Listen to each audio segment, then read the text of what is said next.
ICE has already begun filling what many are calling Trump's mega prison in the Everglades facility. Some are now dubbing Alligator Alcatraz.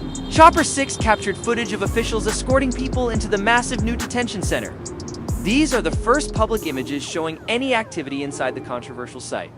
According to Florida officials, the first group of immigrants arrived earlier that morning, although they were not the only ones to show up that day. Later that afternoon, Democratic lawmakers arrived and demanded access to the facility, citing the importance of transparencies, especially when millions of taxpayer dollars are being spent. They claimed the construction was awarded through backdoor deals. Two political allies and major donors of the governor, the facility, they argued, was nothing more than a politically motivated stunt masquerading as a detention center in the heart of the Everglades.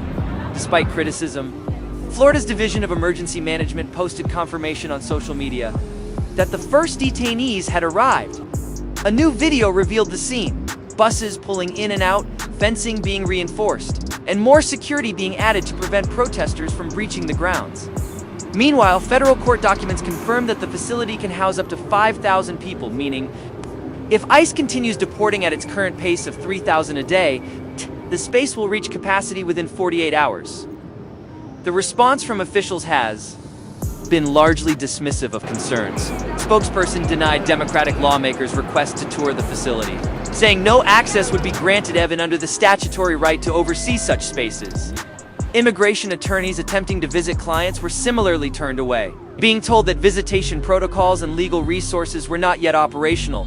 Critics are quick to compare the Florida site to similar setups in New York, such as the Migrant Shelter on Randall's Island, where poor living conditions and violence have been widely reported. One woman reportedly collapsed from a medical emergency in the freezing cold, and several violent incidents have led to arrests. Migrants interviewed said they fear for their lives, some even sleeping with one eye open, yet no outcry of this. Magnitude came when shelters in New York began deteriorating. Meanwhile, Florida officials maintain that their facility is safer and more advanced. Built with an aluminum frame and rated to withstand 110 miles per hour winds, it's designed for resilience. However, early rainstorms have already caused flooding and mud buildup, raising doubts about its long-term functionality.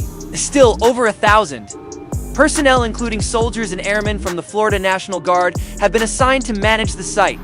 Present supporters say will guarantee safety and order. Despite that, protesters claim the facility is more about optics than justice.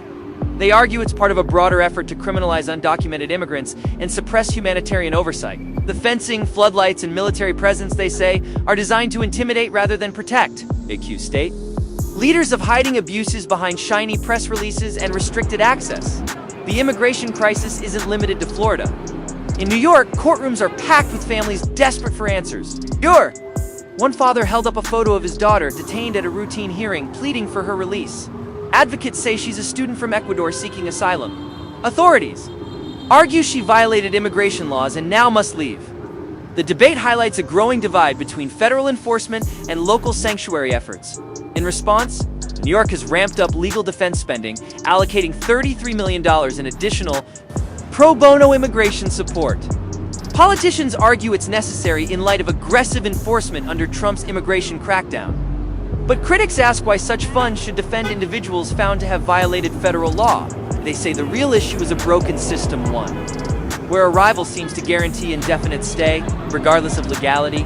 At its core, this battle isn't just about detention centers or asylum claims. It's about whether the U.S. has the political will to enforce immigration law consistently. Critics of the Florida facility see it as cruel, supporters see it as overdue, but the underlying truth is clear. The goal for many has been to get into. Americans stay here no matter what, and that, they say, is the real crisis.